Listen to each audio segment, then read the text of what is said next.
Mira, Juan Carlos Tanús, muchísimas gracias. Es director nacional de la Asociación de Colombianos y Colombianas de Venezuela, activista de los derechos humanos y de los derechos de los migrantes. Bueno, desde el martes 6 de agosto, el gobierno colombiano confirma la regularización de 600.000 venezolanos en los próximos meses. Va a extender permisos de trabajo para nuestros compatriotas. Esta nota me recuerda que, según este cálculo, Colombia ya ha recibido al menos 2,3 millones de migrantes venezolanos. O 2,3 millones de migrantes, la mayoría de Venezuela. ¿Se tiene más o menos aproximación a la cifra en cuanto a los venezolanos en Colombia? Sí, muy buenos días, Eduardo. Muchísimas gracias por esta invitación. Siempre es un placer compartir con usted. Gracias, igualmente. Sí, fíjese que el gobierno colombiano hace esfuerzos por sincerar el número de migrados en el territorio, más aún con todos los recursos que obtuvieron de la cooperación internacional en los años anteriores para atender el tema de la migración. Hoy Migración Colombia habla de un poco más de 2.808.000 venezolanos en el territorio, una cifra que Migración Colombia la acuña a partir de los primeros informes que se recibe cuando se implementó el primer registro que se hizo para migrados venezolanos en territorio colombiano.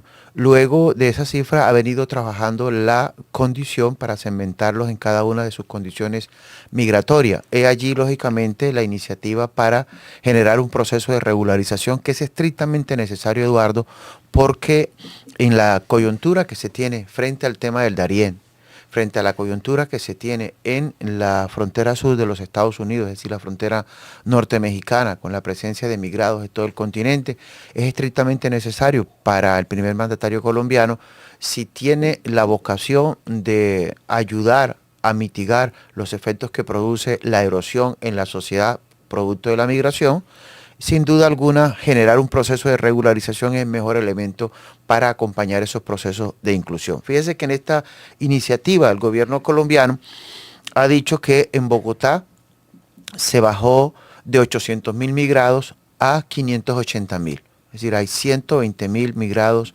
menos en una ciudad como Bogotá. Y ha identificado 4 condiciones del derecho migratorio colombiano en las cuales fundamenta la necesidad de regularización. Uno es para aquella población que llegó al territorio con su cédula de extranjería. Los que ingresaron previo a obtención de visa y llegó con su cédula de extranjería. Esa población hoy, con el cumplimiento de los requisitos, puede aspirar a tener la condición de ser nacional colombiano por adopción. Ese es un primer elemento. Por eso es importante entender cómo esta nueva jornada de Migración Colombia del gobierno del presidente Petro busca generar procesos de inclusión. Si no hay una regularización, no va a haber el elemento que inicializa los otros derechos en el territorio nacional colombiano. Ahora, Juan Carlos, disculpa, fíjate que tú utilizas términos muy interesantes: regularización, condiciones migratorias, proceso de inclusión. Pones el ejemplo de la reducción de migrantes en Bogotá.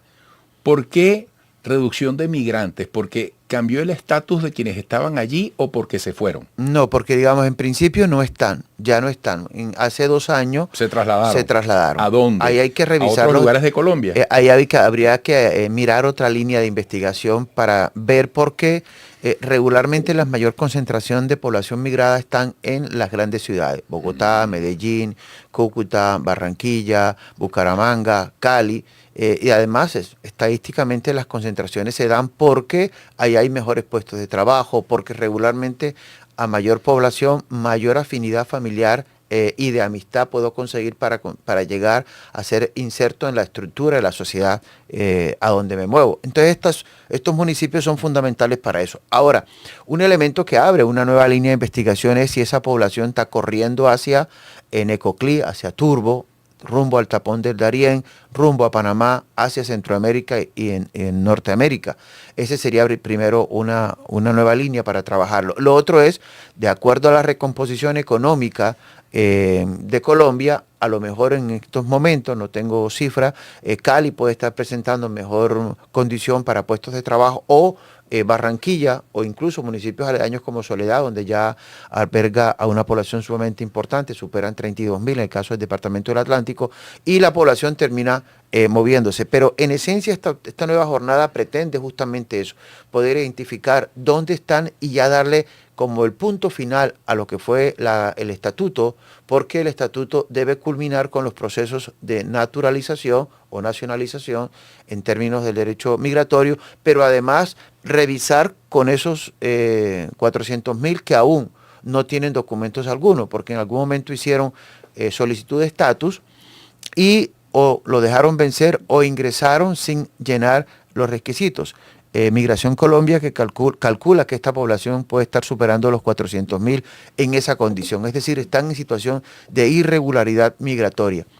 Y otra franja también importante que terminó regularizándose en un municipio y se trasladó para otro y no logra como, digamos, determinar su vocación de quedarse en el país. Lógicamente allí juegan otros elementos importantes que el gobierno colombiano está buscando que se genere los procesos de retorno, que son sumamente importantes. Cuando se inician regularizaciones, una parte fundamental de esta población no solamente se regulariza para quedarse, se regulariza también para tener la posibilidad de retornar, porque si yo vivo, pongo el ejemplo, en Necoclí o en Turbo o en Medellín y estoy en situación irregular, se me hace mucho más complicado llegar hasta Cúcuta para ingresar al territorio. Entonces, cuando se habla de regularización, se tiene en cuenta el inicializador de derechos, pero también se tiene en cuenta la otra condición que puede producir el retorno. 7 de 10 migrados en situación de irregularidad quisieran en algún momento volver a su país o regresar a su país. Si las condiciones económicas te permiten, puedes hacerlo de la clase media. Una vez al año vas a tu país y retornas, ¿no? Pero si estás irregular, no lo puedes hacer. Ese es un elemento importante que ha considerado Migración Colombia para esta nueva jornada. Sin duda es una de las jornadas más llamativas porque puede concluir un ejercicio que nosotros lo hemos considerado un incesto político, lo que fue el estatuto y toda la experiencia en el gobierno de Duque, pero desarrolla la posibilidad de mejores y mejores condiciones de vida de la población que está hoy en territorio colombiano. Juan Carlos, estás desglosando cifras con un manejo social, es decir, le estás dando una connotación a los números. Y en ese aspecto te pregunto, ¿hay manera de hacer balance sobre el impacto del migrante venezolano en la vida del colombiano? ¿De qué manera se adapta? ¿De qué manera aporta? ¿De qué manera representa incomodidades? ¿De qué manera forma parte de un problema? ¿Es posible una apreciación en ese aspecto? Fíjese, uno de los elementos que resalta Migración Colombia es la eliminación de procesos xenofóbicos al interior de la sociedad. En la medida en que la población logra tener mejores procesos de inclusión, elimina la posibilidad de que la xenofobia se desarrolle en las estructuras, sobre todo en las comunidades receptoras, porque hay todavía unas corrientes de orden nacional, sobre todo en ciudades como Bogotá, donde la condición social impide que el migrado llegue, estratos 4, 5 y 6, es decir, allá está muy marcada esa condición. Entonces usted consigue la población venezolana, en el caso específico, y la migración en general hacia Suba, lo consigue hacia el sur, Ciudad Bolívar, Kennedy, en Bogotá, porque son localidades donde el costo de vida es menor y la población que llega pues tiende lógicamente a su reubicación lo más pronto posible. Esa condición se pierde en la medida en que se libera esa dificultad que tiene, que es el documento, el instrumento de identificación para darle mayor movilidad a la persona en territorio. Pongo el caso concreto, el de Bogotá, porque es donde mayor brote de xenofobia ha ocurrido. Recordemos la expresión aquella de Claudia López, esa alcaldesa de Bogotá, que en algún momento justificó y compensó y responsabilizó a la migración venezolana de hechos que en la historia no se pudieron comprobar. Pero hay regiones donde los procesos xenofóbicos son sumamente, se han disminuido o son inexistentes. Región particular, la región Caribe colombiano, porque además hay una condición muy cercana en términos de lo cultural. La migración que se ha hecho desde el centro-occidente hacia todo el Caribe colombiano tiene la particularidad que hablamos igual, vestimos igual, somos culturalmente los mismos, nos une la Guajira colombiana y venezolana y allí la xenofobia se reduce. Sí ha habido un impacto muy positivo en renglones de la economía. Ya la migración venezolana paga renta en el territorio. Es decir, la DIAN, que es la Dirección de Impuestos y Aduanas Nacionales, con mucho significado, ha entregado un informe de el aporte que hace en materia de renta a la migración venezolana. Puede ser muy pequeño en comparación con todo el ingreso, pero es muy significativo, 0.56. Eso es importante, pero además de eso ya la migración que se regulariza tiende lógicamente a entrar en igualdad de condiciones frente al resto de la sociedad. Paga el IVA al momento de comprar, tiene como recibir su factura, puede hacer la compensación. Yo creo que es importante valorar todo esto y que de una manera directa reduce esa condición xenofóbica que se había despertado en el territorio colombiano. Juan Carlos, gracias por todos los datos que has traído. Trajiste ahí un pocote de datos y números, ya tendremos oportunidad de seguirlos compartiendo.